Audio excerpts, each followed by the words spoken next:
So I've been filled with sadness, probably because of COVID and loneliness, because I'm very much a people person, as anyone could attest. And one day during listening prayer, was actually last week, the Lord gave me a picture. And it was a picture of a water fountain. And in this water fountain, it was very ornate. Anyone knows me, it was very Victorian, beautiful. And in this water fountain, it was just a little splurt of water coming out. And he said, sometimes, Annette, you just have enough to get through the day.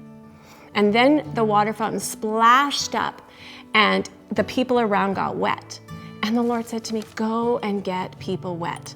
The joy of the Lord is your strength. In fact, I believe I heard him say, come play with me. Come play with me. And I've been looking at things over and over through those eyes now, and I'm like, why did he create more stars than we could possibly see? Because he was playing. Why is the ocean so deep that there's new animals that we're discovering all the time? Because he's playing. Why did he give us different tastes in our mouth? Why didn't he just give me one taste? Because he's playing. Our God plays, and the joy of the Lord is my strength. So the encouragement for me, and the encouragement hopefully for other people, is walk in the joy of the Lord and go and get people wet.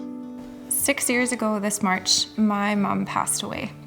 With that, in the last 6 years, has come just a series of, situations and things that Satan has just used to give me a hard time in remembering my mom. And part of that comes with just having really horrible dreams about her. Horrible, horrible nightmare dreams that just wake up in tears, and just not the way that I would want to ever remember my mother. And my God story takes place last summer at a very innocent camping trip. This came with just an opportunity to, share about those dreams and these horrible things. And the people who I was with actually knew my mother. And they had just asked some very specific questions. And these questions seemed just very, very clear. And I definitely think it was God just in the perfect time just telling me, Alina, I need you to hear the answers to these questions.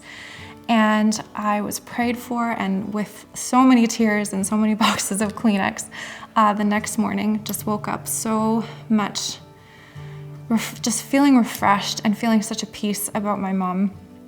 And I can say that going into this 6th year in March to celebrate her life, those dreams are gone. My nightmares and my horrible visions of my mother in this horrible way have been gone and have been redeemed. And God is just so good. And I'm looking forward to celebrating my mom's life in in March. It's going to be a good month.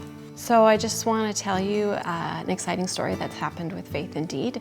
We had a gentleman call the church, and he had a hospital bed that he wanted to donate, which was an extremely expensive thing that needed to be done. So we did it in faith, and we helped this gentleman who was in palliative care with this bed.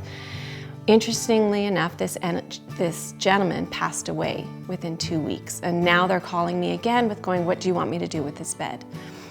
I believe with the authority of the Holy Spirit and the power of the Holy Spirit, he told me to donate the bed to palliative care. So now this bed is being donated to families that cannot afford a bed if they want to keep their loved one at home for their end-of-life care, and they're just going to share this bed on a need basis. So we're just really excited because we as a church didn't even know this was a need in our community, and God filled that need.